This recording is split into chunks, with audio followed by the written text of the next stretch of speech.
नमस्कार दोस्तों, एक एक करके एनडीए गठबंधन टूटता हुआ नजर आ रहा है। एक एक करके एनडीए गठबंधन के सहयोगी दल मोदी का साथ छोड़ने का ऐलान कर रहे हैं। रज्जो, तू आज काम पे भी नहीं आई? आज मन्नू की स्कूल की बस लग गई है ना, इसलिए इसको छोड़ने आई थी। स्कूल की बस? पर तेरा मन्नू तो सरकारी स्कूल में पढ़ता है ना? हाँ जी दीदी, अब सरकारी स्कूलों में 200 बसें चल पड़ेंगी, जिसका फायदा मेरे मन्नू जैसे 10,000 बच्चों को होगा। सरकारी स्कूलों नू भी बहुत शानदार बसां असीं देवांगे। पहले बैच वास्ते 20,000 बच्चे दा असीं प्रबंध कर रहे हैं।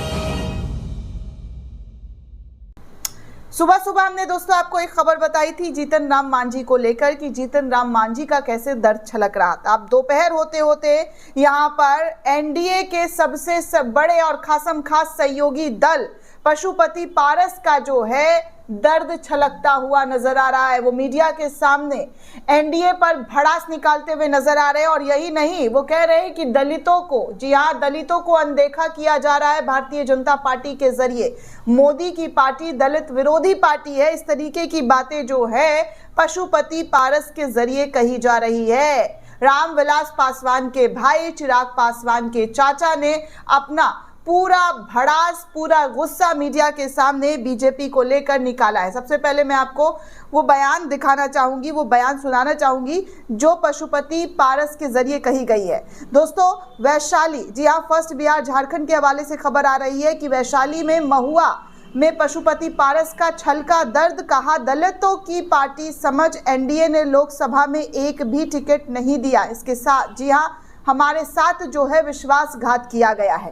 अब जाकर पशुपति पारस का जो है दर्द छलक रहा है और वो कह रहे हैं कि एनडीए ने लोकसभा में एक भी टिकट हमें नहीं दिया क्योंकि वो दलितों को नहीं चाहती है कि वो लोकसभा के अंदर जाए।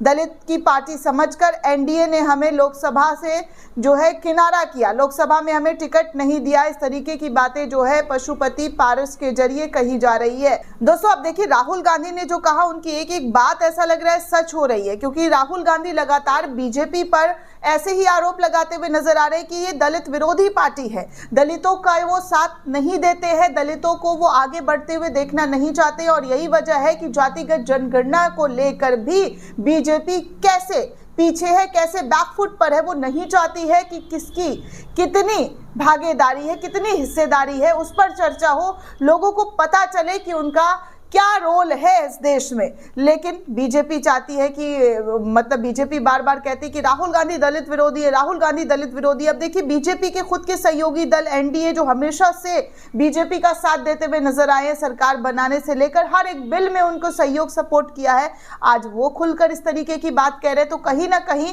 राहुल गांधी की कही हुई बातें अब सही हो रही है और उनके विरोधी, जी हाँ, उनके विरोधी भी अब राहुल गांधी की बातों से इत्तेफाक रख रहे हैं। तो सबसे पहले पशुपति पारस ने जो कहा है उस बात पर आपको ध्यान देना होगा दोस्तों कि कैसे जो है पशुपति पारस ने इन बातों को लेकर जो बातें कही हैं वो आपके सामने है कि कैसे जो है बिहार में जो है अटकलें जो है सियासत का वो तेज होता हुआ नजर आ रहा है। और खास बात यह है कि बीजेपी के सहयोगी दल, कोई विरोधी सहयोगी दल होता तो समझ में आता।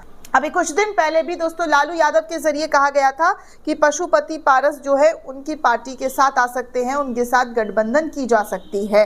इस तरीके की बातें जो है लालू यादव के जरिए कही गई। तो कहीं ना कहीं कुछ हो रहा है राजनीति में, कुछ ऐवही हवा बना करके नहीं बताया जाता है, कुछ चलता है तभी बताया जाता है और तभी मीडिया में इस तरीके के बयान देकर सनसनीखेज जो है वो फैला दिया जाता है। राहुल गांधी हो, चाहे प्रियंका गांधी हो या फिर नीतीश कुमार को लेकर खबर हो, कहीं ना कहीं जो खबर आती है उन खबरों में कुछ ना कुछ, जी हाँ, भले ही पूरी सत्यता ना हो लेकिन थोड़ी बहुत तो सच्चाई है, जो नीतीश कुमार से लेकर तेजस्वी यादव, मीसा भारती और लालू यादव के जरिए दिए गए बयानों के अटकलें जो है वो लगातार क्लियर होता हुआ नजर आ रहा है। अब पशुपति पारस जो कह रहे हैं उनसे साफ तौर पर दिखाई दे रहा है कि बीजेपी दलित विरोधी है, ऐसा उनके सहयोगी दल कह रहे हैं, तो इन बातों पर भी जोर दिया जाना चाहिए कि क्या वाकई भारतीय जनता पार्टी जो है दलित विरोधी है, वो दलितों को आगे देखना नहीं चाहती है, तभी तो पशुपति पारस जो इस तरीके की बातें कर रहे हैं। अब देखिए, कह रहे हैं बिहार विधानसभा चुनाव से पहले केंद्रीय, जी हाँ, पूर्व केंद्रीय मंत्री, बीजेपी में इनको केंद्रीय मंत्री बनाया गया था, तो कोई हल्की छोटी मोटी तो बात होगी नहीं, पार्टी में इनका बड़ा रुतबा है तभी तो इनको केंद्रीय मंत्री बनाया गया था पहले, और अब नहीं है। अब इनको भले ही सब कुछ इनसे छीन लिया गया है, लेकिन अब जो है ये खुलकर कह रहे हैं पशुपति पारस जो है महागठबंधन में जाने की अटकलें और ज्यादा तेज हो गई है। इसी बीच एनडीए से साइडलाइन किए जाने पर उनका दर्द छलका और राष्ट्रीय लोक जनशक्ति पार्टी के प्रमुख पारस ने कहा कि एनडीए ने दलित पार्टी को समझकर लोकसभा में उन्हें टिकट नहीं दिया है। आपको बता दें दोस्तों कि 2024 के चुनाव में बीजेपी ने रालोचपा की जगह चिराग पासवान की लोजपा रामविलास को तरजीह दी थी। इसके बाद पारस एनडीए से नाराज चल रहे हैं। रविवार को उन्होंने राष्ट्रीय जनता दल आरजेडी के अध्यक्ष लालू प्रसाद यादव से बात की है। पशुपति पारस ने रविवार को मीडिया से भी बातचीत करते हुए कहा कि दलित की पार्टी होने पर उनके 5 सांसदों को एनडीए में टिकट नहीं दिया गया। ये देश की राजनीति के लिए बहुत ही दुर्भाग्यपूर्ण है। हम बाबा साहब भीमराव अंबेडकर को भगवान की तरह मानते हैं और हमें ही साइड कर दिया गया। उन्होंने कहा कि कहीं ना कहीं तो हम किनारा करेंगे।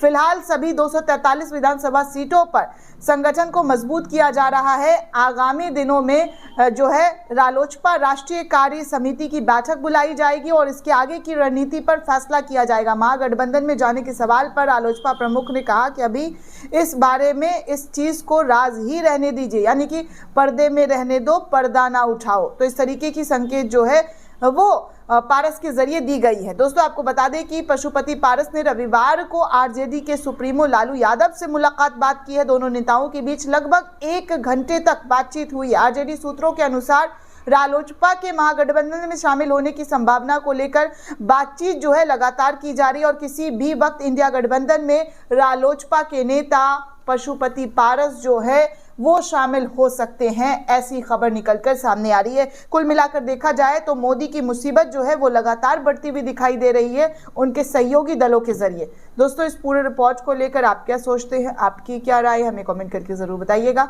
साथ ही साथ चैनल को ज्यादा से ज्यादा लाइक, शेयर और सब्सक्राइब करना बिल्कुल भी ना भूलें। धन्यवाद दोस्तों।